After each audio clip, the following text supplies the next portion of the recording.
Mystic vibration numerology. ఒక మనిషిని tempt చేయాలంటే మనం ఎత్తుకోవాల్సిన టాపిక్ ధనం. అవునండి?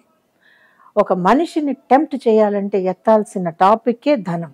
ఒక డెస్టినీ అని ఉంటుంది. తలరాతో విధిరాతో ఆర్ఎల్స్ ఇంకా కాస్త టెక్నికల్గా ఆలోచించే వాళ్ళైతే మనం ఏం చేసామో దానికి ఎంత రిజల్ట్లో మనం ఏ జన్మలో వస్తున్నామో అర్థమవుతుంది. ఒకవేళ ఒక క్యాలిక్యులేషన్ని చేసి మనుషుల్ని మీరు వర్గీకరించారండి. ప్రపంచంలో 70% 80% ఏమిటి అతి పేద స్థితిలోనో మామూలు స్థితిలోనో విలాసం అనుభవించలేని స్థితిలోనో ఉన్నారు అని అంటే ఈ రోజులో ప్రపంచంలో అలా ఎవరు లేరండి. ప్రతి వాడికి అవకాశం వస్తుంది, ప్రతి వాడికి కూడా టైం వస్తుంది. అంటే ఈ 80%లో ఉన్న వీళ్ళని మనము కోటీశ్వరులుగా చేయగలమని ఒక్క మాట మనం వీడియోలో వదిలేస్తే స్పీడ్గా వెళ్తుంది. కానీ ఇది టెంప్టేషనే కాదా? రైట్. ఒక 10% 15% ఇంకొక బ్యాచ్లో వేసామండి.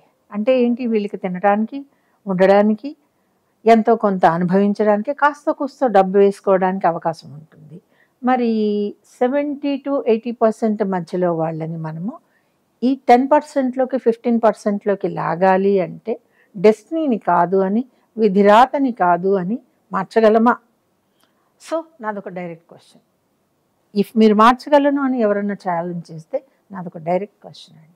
ఆర్డినరీ కెపాసిటీ నుంచి ఒక మిడిల్ కెపాసిటీకి మార్చేయగలము అని మీరు అన్నప్పుడు ఈ మిడిల్ క్లాస్ నుంచి ఎక్సలెంట్ అనే దానికి మనం మార్చగలము అని అనుకుంటున్నప్పుడు ఎక్సలెంట్ నుంచి టాప్ గేర్ అన్నమాట, ప్రపంచ కుబేర్లు ఉంటారు చూసారా, వాళ్ళల్లో కూడా మారిపోవచ్చు అని అనుకున్నప్పుడు ఈ ప్రపంచం గత 20 ఏళ్లలో ఎంతమంది కుబేర్లను చూసిందండి?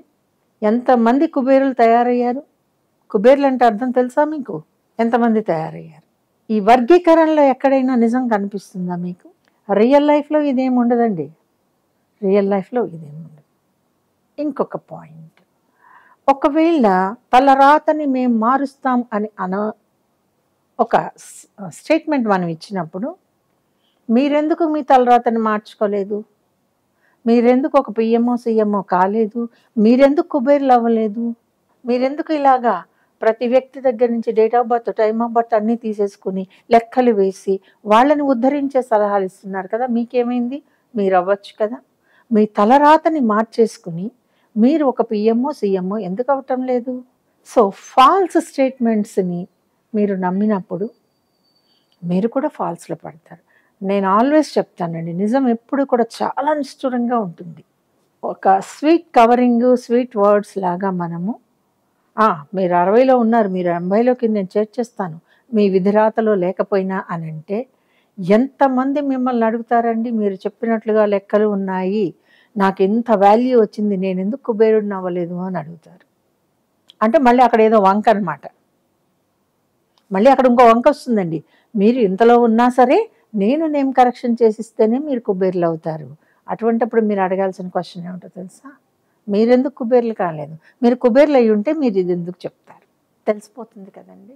కాబట్టి నా దృష్టికి వచ్చిన కొన్ని విషయాలు, కొంతమంది నాతోటి పంచుకున్నటువంటి అనుభవాలు, ఇవన్నీ చూసినప్పుడు విన్నప్పుడు మీ దాకా ఇలా చెప్తే మీకు అర్థమవుతుందనే విషయంతో చెప్పాను.